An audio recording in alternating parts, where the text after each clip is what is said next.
আসসালামু আলাইকুম। সবাইকে স্বাগত জানাচ্ছি বিডিভিউস ইনফোটেনমেন্টে। আপনাদের সঙ্গে আছি আমি ফাহাদিয়া মিতু। সাম্প্রতিক সময়ে আন্তর্জাতিক পরিসরের দুটো ঘটনার সাথে ইরান সরাসরি সম্পৃক্ত, কিন্তু এই ঘটনা দুটোর কারণে তুরস্কের তৈরি ড্রোন এবং আমেরিকার তৈরি এয়ার ডিফেন্স মিসাইলের বিক্রি অনেকটা বেড়ে গেছে। ইরান এমন কিছুই করতে চায়নি। ইরান অন্য কোনো দেশের অস্ত্র ব্যবসা বৃদ্ধির কারণ হতে চাইবে না, কিন্তু গত 2 মাসে তুরস্ক ও যুক্তরাষ্ট্রের অস্ত্র বিক্রির হিসেবে তেমনটাই ইঙ্গিত দিচ্ছে। কিভাবে ইরানের সিদ্ধান্তে তুরস্কের অস্ত্র ব্যবসা বাড়ল তা নিয়ে থাকছে আজকের প্রতিবেদন।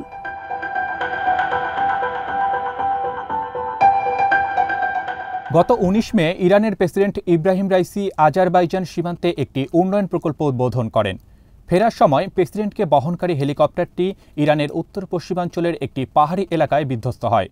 এ সময় হেলিকপ্টারে ইরানের পররাষ্ট্রমন্ত্রী হোসেন আমির আবদুল্লাহিয়ান সহ আরও বেশ কয়েকজন ঊর্ধ্বতন কর্মকর্তা ছিলেন, যারা সবাই এই দুর্ঘটনায় নিহত হন। ঘটনার পরপরই ইরানের অনুরোধে তুরস্কের বায়ের আক্তার 1 ইঞ্চি মডেলের একটি ড্রোন ইরানের এয়ার স্পেসে প্রবেশ করে। তখন সেখানে আবহাওয়া ছিল প্রচণ্ড প্রতিকূল।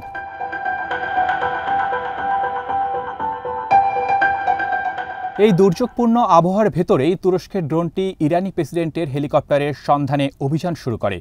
পরবর্তীতে উদ্ধার অভিযানেও এই ড্রোনটি প্রধান ভূমিকা পালন করে। কিন্তু 19 মের ঘটনার পর থেকেই তুরস্ক ও ইরানের মিডিয়াগুলো এই ঘটনা সম্পর্কে বিপরীত ধারার প্রতিবেদন প্রকাশ করে। এই ইস্যুতে দুদেশের গণমাধ্যম সে সময় থেকে এক ধরনের বাদানুবাদে লিপ্ত আছে।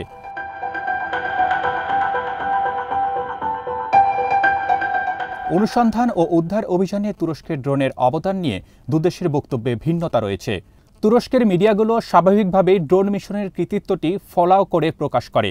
তাদের দাবি, 1 ইঞ্চি ড্রোনটি সবার আগে প্রেসিডেন্টের বিধ্বস্ত হেলিকপ্টারটি শনাক্ত করে। এ সংক্রান্ত গুরুত্বপূর্ণ তথ্য প্রথম তারাই তেহরানের কাছে পাঠায়। তুরস্কের মিডিয়াগুলোতে 1 ইঞ্চি ড্রোনের প্রশংসায় নিয়মিত আর্টিকেল ও বিশ্লেষণ প্রকাশ হচ্ছে, যেখানে দাবি করা হচ্ছে এই উদ্ধার অভিযান সফল হওয়ার প্রায় পুরো কৃতিত্বই তুর্কি ড্রোনের।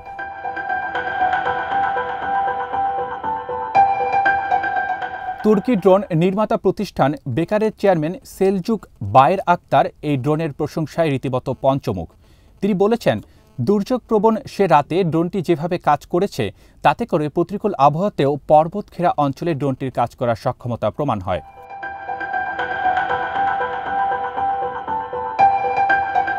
দুর্যোগপূর্ণ আবহাওয়া এবং কুয়াশার কারণে সামনের দৃশ্যপট ভালোভাবে দেখতে না পাওয়ায় ইরানি যেসব বিমান ঘটনাস্থলে ছুটে গিয়েছিল তারা সঠিকভাবে অনুসন্ধান কার্যক্রম পরিচালনা করতে পারেনি। ইরানি বিমানগুলোকে প্রেসিডেন্ট রাইসির বেল 212 হেলিকপ্টার খুঁজে পেতে যথেষ্ট বেগ পেতে হয়েছে বলে ইরানের সামরিক কর্মকর্তা এবং মিডিয়াগুলো স্বীকার করেছে। তবে তারা তুরস্কের মিডিয়ার দাবিও মানতে নারাজ। ইরানের দাবি, তুরস্কের 1 ইঞ্চি ড্রোন সঠিকভাবে প্রেসিডেন্ট রাইসির হেলিকপ্টার দুর্ঘটনাস্থল শনাক্ত করতে পারেনি।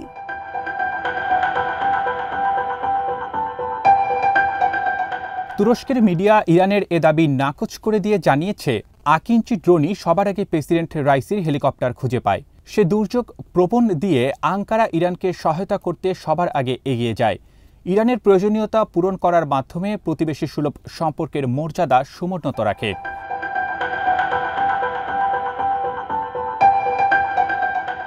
ইরানের ড্রোন কিছুই করতে পারেনি, সবটাই তুরস্কের ড্রোন করেছে, এরকম একটি ধারণা তুরস্ক তৈরি করতে চাইছে বলে মনে করছে ইরানের সেনাবাহিনী। এ অবস্থায় বাহিনীর তরফ থেকে বলা হয়েছে, তারা দুর্ঘটনার দিন ঘটনাস্থলে সিনথেটিক অ্যাপারচার রাডার সম্বলিত ড্রোনগুলো পাঠাতে পারেনি, কারণ এই ড্রোনগুলো তখন ভারত মহাসাগরের উত্তরাংশের অন্য একটি কাজে নিয়োজিত ছিল।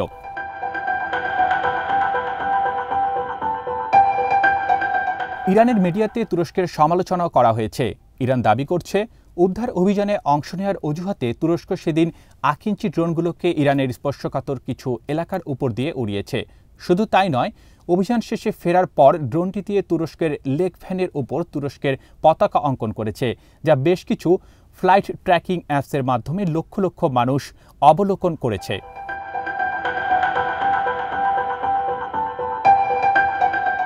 ইরানের শীর্ষ কর্মকর্তারা, এমনকি দেশটির নিহত প্রেসিডেন্ট ইব্রাহিম রাইসি ও পররাষ্ট্রমন্ত্রী আবদুল্লাহিয়ান বরাবর ইরানের স্থানীয় প্রযুক্তিতে তৈরি ড্রোনের বিষয়ে আন্তর্জাতিক পর্যায়ে আগ্রহ তৈরির চেষ্টা করেছেন। এতে কাজও হয়েছে। নিজেদের তৈরি ড্রোন বিক্রির জন্য অনেক দেশের সাথে ইরান চুক্তি স্বাক্ষর করে। তবে ইরানের এই ড্রোনগুলো তুরস্কের ড্রোনের মতো ততটা জনপ্রিয় নয়। ইরানের তুলনায় তুরস্ক প্রতি বছর অনেক বেশি সংখ্যক ড্রোন বিভিন্ন দেশে রপ্তানি করে।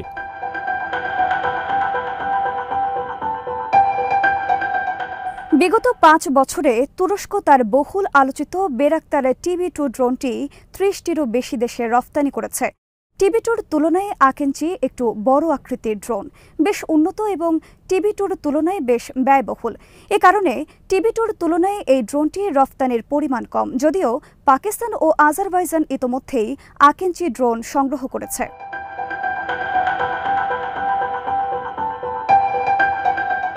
ইরানের প্রেসিডেন্ট রাইসির হেলিকপ্টার দুর্ঘটনা পরবর্তী উদ্ধার অভিযানে অংশ নেওয়ার কারণে আকেঞ্চির বিক্রি বাড়ছে।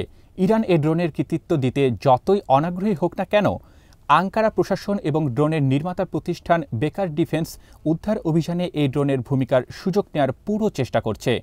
এই ড্রোনের স্থায়িত্ব বেশি এবং এর সাথে শক্তিশালী সেন্সর যুক্ত থাকার কারণে উন্নত প্রযুক্তির ড্রোন হিসেবে প্রচার করছে। এর ফলে ড্রোনটির বিক্রিও অনেকটা বেড়েছে।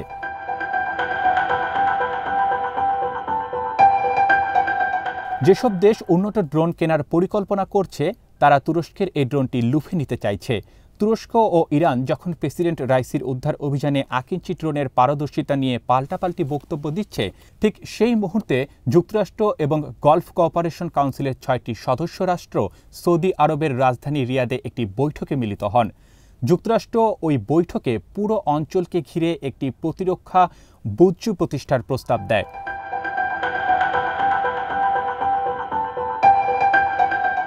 যুক্তরাষ্ট্র এই পরিকল্পনা বাস্তবায়নে গত ১৩ এপ্রিলের ঘটনা সামনে নিয়ে আসে। এদিন ইতিহাসে প্রথমবারের মতো ইরান সরাসরি ইসরায়েলের উপর আক্রমণ করে। ইরানের ছোড়া ৩০০টি মিসাইল ও ড্রোন আমেরিকা যেভাবে মোকাবেলা করেছে, সেই বাস্তবতা রিয়াদের বৈঠকে তুলে ধরে। ইসরায়েলের কয়েক স্তর বিশিষ্ট প্রতিরক্ষা ব্যবস্থা এবং পাশাপাশি আমেরিকান, ব্রিটিশ ও জর্ডানের যুদ্ধবিমান মিলে সেদিন ইরানি হামলা মোকাবেলা করে।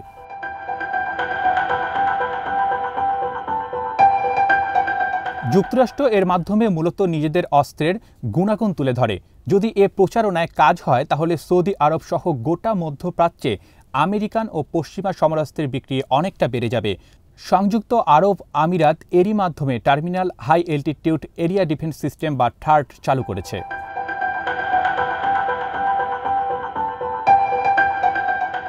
২০২২ সালের জানুয়ারি মাসে ইয়েমেনের হুথিরা যখন প্রথমবারের মতো ব্যালিস্টিক মিসাইল নিক্ষেপ করে, তখনই এই মিসাইলগুলো প্রতিরোধ করার উদ্দেশ্যে আরব আমিরাত থার্ড সিস্টেম প্রয়োগ করে। সৌদি আরবও এরই মধ্যে এই সিস্টেমটি কেনার জন্য ক্রয় আদেশ জারি করেছে।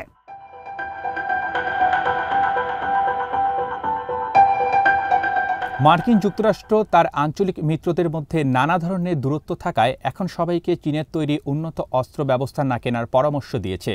যদিও এই অঞ্চলে আমেরিকান অনেক মিত্রদেশই চীনা ড্রোন কিনেছে, তবে তারা উচ্চ পর্যায়ের চীনা বা রাশিয়ান বিমান প্রতিরক্ষা ব্যবস্থা কিনতে খুব বেশি আগ্রহ দেখায়নি। আবুধাবি এবং রিয়াদ সম্প্রতি দক্ষিণ কোরিয়ায় নির্মিত KMS-AM মাঝারি পাল্লার air defence missile system order দিয়েছে।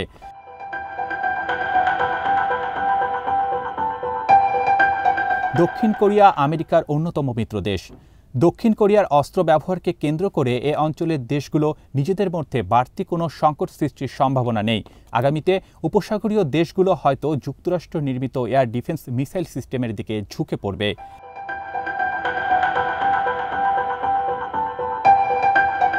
তেমন হলে ইরান ও ইরানের প্রক্সিদের সামনে নতুন একটি চ্যালেঞ্জ তৈরি হয়। যদি ইরানের ইসরায়েল হামলাকে কেন্দ্র করে উপসাগরীয় দেশগুলো একীভূত কোনো মার্কিন প্রতিরক্ষা প্রকল্পের ওপর আস্থা রাখে, তাহলে তা ইরানের জন্য ভালো খবর নয়।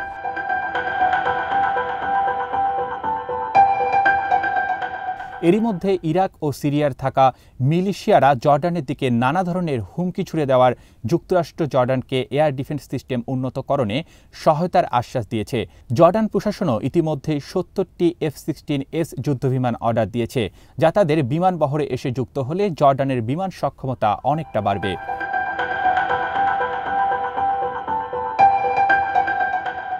একই সাথে জর্ডান এয়ার টু এয়ার মিসাইলের চাহিদার কথাও জানিয়েছে। জর্ডান যদি আগামীতে আমেরিকার তৈরি প্যাট্রিয়ট এয়ার ডিফেন্স সিস্টেম ব্যবহারে সম্মত হয়, তাহলে তারা হয়তো আঞ্চলিক এয়ার ডিফেন্স কাঠামোর ভেতরেও চলে আসার সুযোগ পাবে। ইরান ভীতি কাজে লাগিয়ে যুক্তরাষ্ট্র এখন মধ্যপ্রাচ্যে সমরাস্ত্রের বাজার সম্প্রসারণের সুযোগ নিতে চাইছে।